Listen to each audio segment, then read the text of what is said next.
Okay, what we have here is a motor generator unit, 2900 watt generator and a 3/4 horse induction motor.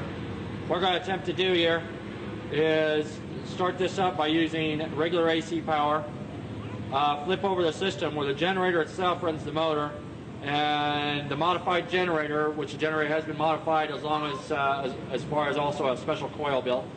The generator itself will be enough power to run both a 14 amp bench grinder and 16 amp drill press.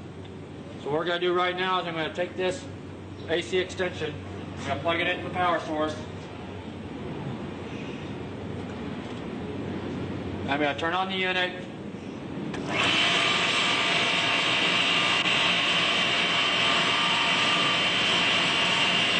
I'm going to switch over the unit to the generator source itself.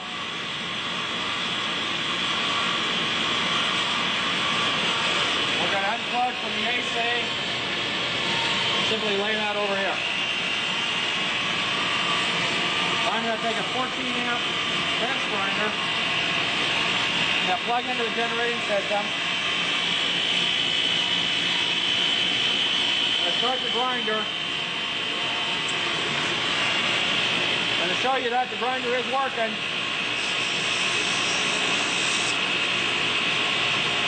all right?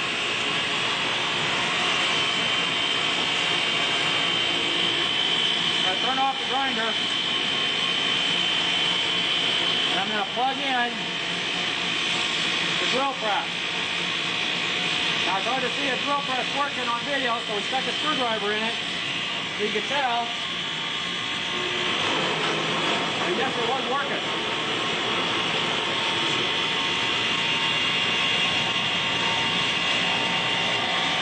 Now unplug the drill press. To shut off the unit, we simply DC the power from the generator to the motor. Like this. Now this generator has enough power to run this motor barely. Okay, but we have modified the generator, so now we have in excess of 200 times more power from ground zero.